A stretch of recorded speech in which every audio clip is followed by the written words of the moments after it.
Hello everyone, कैसे हैं बच्चों। तो देखिए, अभी तक हम लोगों ने एनसीईआरटी के हिसाब से क्लास 12 फिजिक्स का सेकंड चैप्टर का 3 लेक्चर डिस्कस कर लिया है।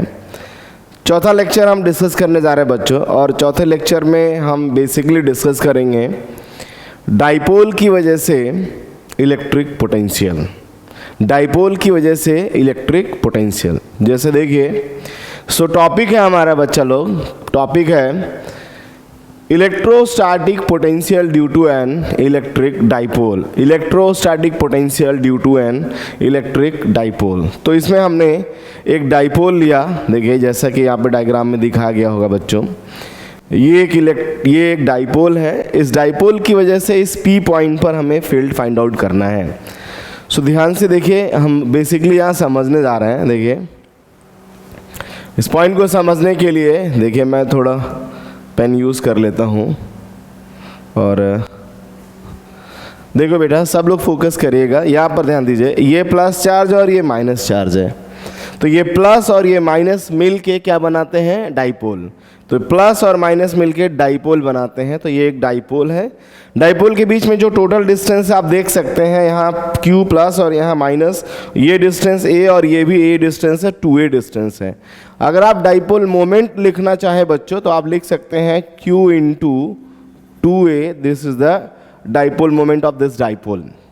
इसकी वजह से हम इस पॉइंट पर ध्यान रहे, कोई भी पॉइंट जब हम लेते हैं बच्चों, डाइपोल से कोई पॉइंट अगर हम मेज़र करें, तो वो पॉइंट का डिस्टेंस हमेशा उसके सेंटर से मेज़र होता है। तो सेंटर से इस पॉइंट का डिस्टेंस r दिया हुआ है, और डाइपोल के साथ, डाइपोल ध्यान रहे हमेशा नेगेटिव से पॉजिटिव होता है, डाइपोल के साथ ये जो r है वो एंगल कितना बना रहा है, यहाँ देखिए थीटा।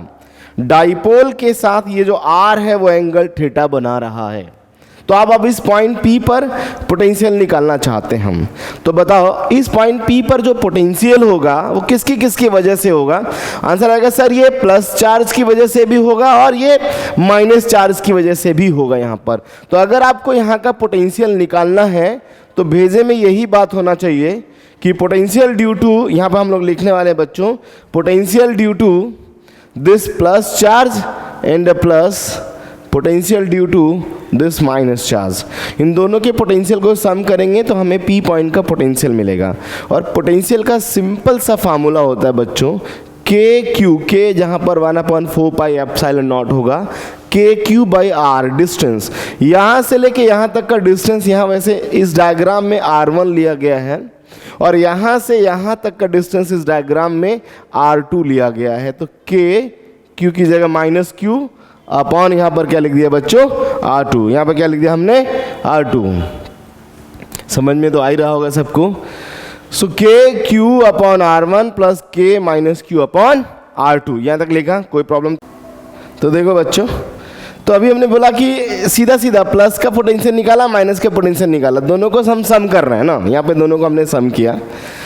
डिस्टेंस यहाँ से यहाँ का डिस्टेंस r1, यहाँ से यहाँ का डिस्टेंस r2, r1 r2। बस ध्यान रहे ये r1 r2 हम अलग से, क्योंकि ध्यान क्वेश्चन में आपको इस पॉइंट का सेंटर से r डिस्टेंस पता होगा, ये 2a पता होगा, लेकिन r1 r2 नहीं पता होगा, तो हमें r1 r2 कैलकुलेट करना होता है। इस डायग्राम में देखिए बच्चों, बड़े प्यार से हम r1 r2 को कैलकुलेट कर सकते हैं। इस डायग्राम को ज़रा ध्यान से देखिएगा। सो अगर हमने कहा कि A से P डिस्टेंस लिखा है, और हमने कहा यहाँ से एक परपेंडिकुलर लाइन खींचा, देखो ऐसे ये ब्लैक वाली लाइन, इसको मान लीजिए यहाँ M आया, तो डायग्राम देख के ऐसा पता चल रहा है। देखिए हम लोग ये बात बोल सकते हैं फ्रॉम फिगर से हम लोग ये बात बोल सकते हैं बेटा, क्या कि जो AP है, AP वो लगभग MP के बराबर है। जो AP है वो लगभग MP के बराबर है। और जो MP है, ध्यान रहे ये पॉइंट को मान लीजिएगा सेंटर को O, और जो MP है वो आपका OP माइनस OM के बराबर है। OP बोले तो यहाँ से लेके यहाँ तक, ये OP बोले तो R है, R, और MP बोले तो R1, MP बोले तो मतलब AP बोले तो R1, R1 इक्वल आएगा R माइनस, देखिए बच्चों यहाँ से लेके यहाँ तक का वैल्यू है A और ये वैल्यू है थीटा।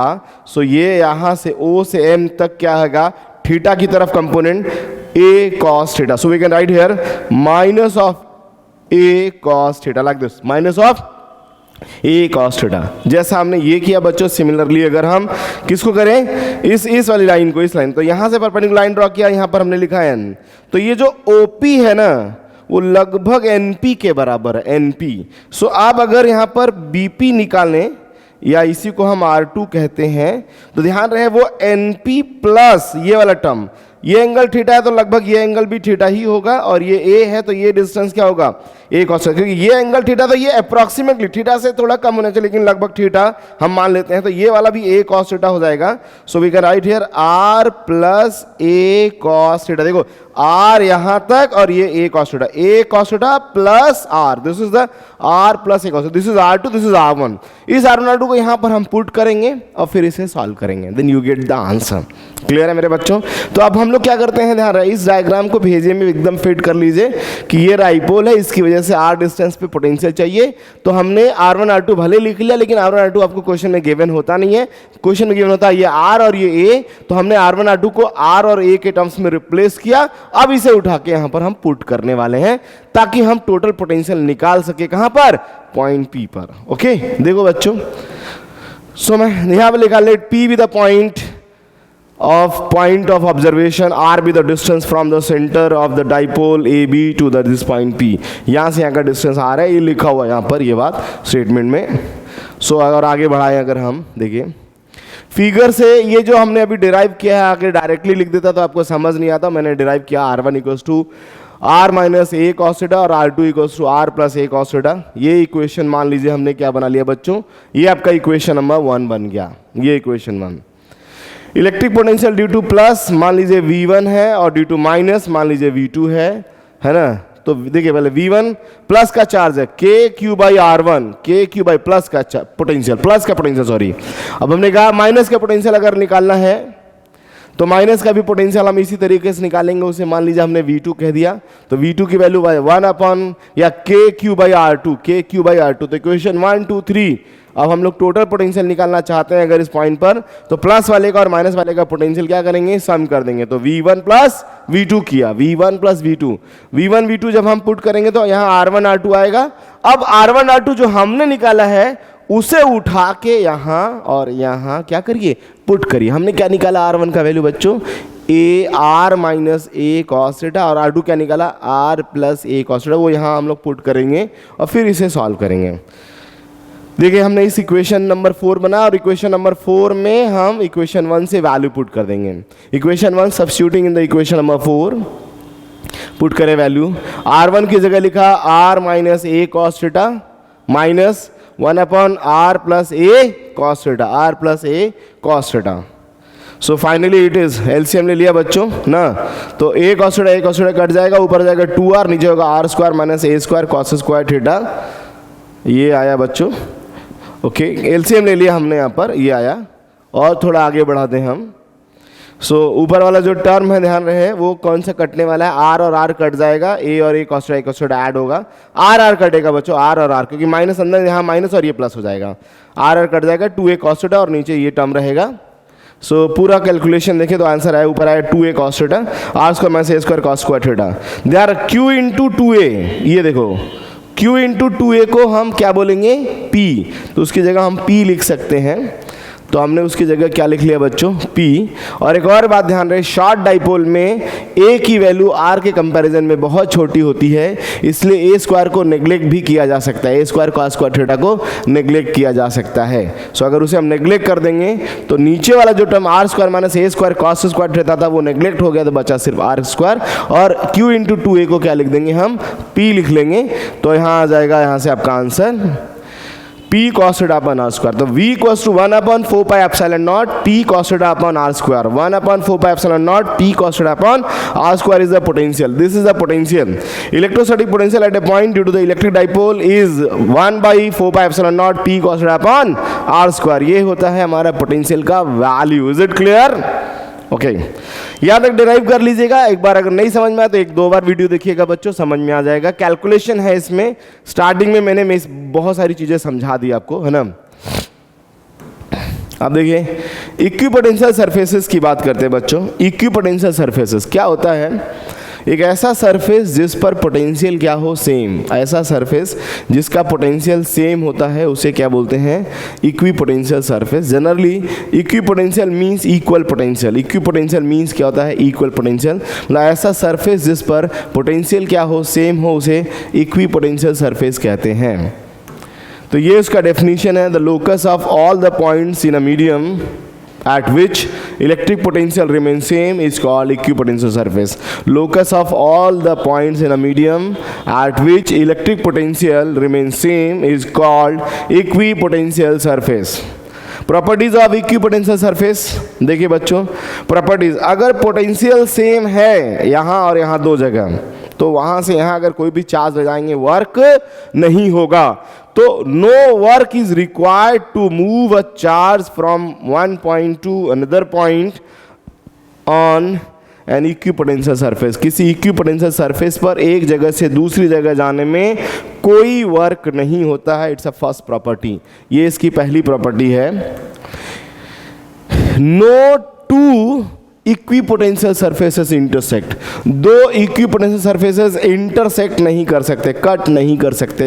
आंसर आता है कि जब अगर आपसे पूछा क्यों, तो आपको पता होना चाहिए बच्चों, इक्विपोटेंशियल सरफेसेस पे इलेक्ट्रिक फील्ड लाइंस परपेंडिकुलर होती हैं। इक्विपोटेंशियल सरफेस पे फील्ड लाइंस क्या होती हैं? परपेंडिकुलर होती हैं। और अगर कट कर गई तो एक ही पॉइंट पर फील्ड के दो डायरेक्शन हो जाएंगे और वो संभव नहीं है, इसलिए वो कभी कट नहीं करती हैं। लिखा है the direction of electric field lines of force और direction of electric field is always normal to the element DL of the equipotential surface. वही बात कह रहा है कि जो इलेक्ट्रिक फील्ड लाइंस होती है वो हमेशा सरफेस पे कोई भी एलिमेंट लेंगे उसके ऊपर क्या रहेगा? परपेंडिकुलर रहेगा। तो electric field lines is always perpendicular to the equipotential surface. भेजे में ये बात डाल दीजिए, electric field lines is always perpendicular to equipotential surface. For an isolated point charge equipotential surface is a sphere. Isolated point charge के लिए equipotential surface sphere होता है, क्योंकि point charge से equal distance पे सारे point का locus निकालेंगे तो एक sphere बनेगा, और sphere जो होगा वो equipotential surface होगा point charge के लिए। Inside a hollow charged spherical conductor, the potential is constant. This can be treated as the equipotential volume. यार आप सबको मालूम है कि हॉलो स्फेरिकल कंडक्टर के अंदर या कंडक्टर के अंदर या हॉलो स्फेयर के अंदर अगर चार्ज डिस्ट्रीब्यूशन ऊपर यूनिफॉर्म है तो आप सबको मालूम है कि अंदर वही पोटेंशियल होता है जो सरफेस पे, मतलब अंदर में हर पॉइंट पे पोटेंशियल सेम होगा, तो पूरे वॉल्यूम में पोटेंशियल सेम होता है। ऐसे केस को हम इक्विपोटेंशियल वॉल्यूम भी कह सकते हैं। नो वर्क इज रिक्वायर्ड, कभी भी आप उसके अंदर कोई भी चार्ज मूव कराएंगे कोई वर्क नहीं होगा, क्योंकि वो इक्विपोटेंशियल वॉल्यूम है। In a uniform electric field, ध्यान रहे, in a uniform electric field any plane normal to the field direction is an equipotential surface. ध्यान रहे, जब भी कभी आप यूनिफॉर्म फील्ड का बात करोगे बच्चों, कोई भी प्लेन आप बनाइए जो फील्ड के परपेंडिकुलर है, ये प्लेन क्या होगा? इक्विपोटेंशियल सरफेस होगा। इक्विपोटेंशियल सरफेस, इसको हम इक्विपोटेंशियल सरफेस कहेंगे। अगर यूनिफॉर्म फील्ड है तो कोई भी प्लेन बनाइए जो फील्ड के परपेंडिकुलर है, वो प्लेन इक्विपोटेंशियल सरफेस होता है। The spacing between the equipotential surfaces enable us to identify the region of strong and weak field. जो equipotential surfaces के बीच का जो स्पेस होता है वो हमें आइडेंटिफाई करने में ध्यान रहे मदद करता है कि फील्ड स्ट्रांग है या फील्ड वीक है। आइडेंटिफाई करने में मदद करता है कि फील्ड स्ट्रांग है या फील्ड वीक है। इक्विपोटेंशियल सरफेस के बीच का जो स्पेस है वो एग्जैक्ट। ये क्लियर है बच्चों? ये भी एक तरह का प्रॉपर्टी हो गया। इस प्रॉपर्टी को समझने के लिए आप ऐसे समझ सकते हैं, E = -dV/dr, इससे रिलेटेड है ये प्रॉपर्टी। ओके, नेक्स्ट देखिए बच्चों, इक्विपोटेंशियल सरफेसेस के हम लोग कुछ केसेस देखते हैं। आइसोलेटेड पॉइंट चार्ज के केस में सबको मालूम है स्फेरिकल होता है। अगर ये पॉइंट चार्ज है तो ये डॉटेड जो स्फेयर बनाए गए हैं वो इक्विपोटेंशियल सरफेसेस हैं। क्या है वो? इक्विपोटेंशियल सरफेसेस हैं। देखिए, और ये जो वाली लाइन है वो इलेक्ट्रिक फील्ड है। इलेक्ट्रिक फील्ड लाइन आप देख सकते हैं इक्विपोटेंशियल सरफेस से कितना एंगल बना रहा है? 90 degree. Electric field line always forms a 90 degree with the equipotential surface या perpendicular to the equipotential surface, perpendicular to equipotential surface. देखिए equipotential surfaces for the pair of similar point charge, pair of similar point charge, pair of similar मतलब या तो एक plus और एक minus या minus और प्लस ऐसा कोई है, उस केस में इक्विपोटेंशियल सरफेस, जैसे ध्यान रहे बच्चों ये एक प्लस और एक माइनस है, उसका इक्विपोटेंशियल सरफेस बनाएंगे तो कुछ इस तरह से बनेगा, इलिप्टिकल शेप का, जैसा हमने यहाँ पर दिखाया, मतलब ये डाइपोल का केस है और ये दोनों सेम चार्ज है, ये भी प्लस और ये प्लस प्लस प्लस रहेगा, तब भी कुछ इसी तरीके का इक्विपोटेंशियल सरफेसेस बनेगा जैसा हमने यहाँ पर दिखाया। इक्विपोटेंशियल सरफेसेस कुछ इस तरह का बनता है, दोनों पॉजिटिव चार्ज है, आइडेंटिकल पॉजिटिव चार्ज है और वहाँ पर डाइपोल है। क्वेश्चन से आगे देखिए, क्वेश्चन क्या है बच्चों। अच्छा, लाइन चार्ज के केस में अगर बात करें, लाइन चार्ज के केस में तो इक्विपोटेंशियल सरफेस सिलिंड्रिकल होगा, लाइन चार्ज केस में इक्विपोटेंशियल सरफेस कैसा होगा, सिलिंड्रिकल होगा। तो potential due to the dipole depends on dipole की वजह से जो पोटेंशियल होगा वो डिपेंड करता है, पोजीशन वेक्टर करेगा, एंगल पर भी करेगा, डाइपोल मोमेंट पर भी करेगा, ऑल ऑफ द एबव, क्योंकि आप सबको मालूम है पोटेंशियल का जो फार्मूला होता है वो है, शायद याद करिए तो, k p cos theta upon r square, r भी है, पी भी है, थीटा भी है, तीनों हैं। नेक्स्ट क्वेश्चन है, work done to move a point charge equipotential surface पर चलने पर वर्क डन कितना होता है सबको मालूम है, 0, इसे कुछ बताने की जरूरत है नहीं, 0। ओके बच्चों, चलिए यहाँ तक आई थिंक तो समझ में आ गया होगा। ये वाला टॉपिक हम अगली क्लास में डिस्कस करते हैं। Okay, thank you.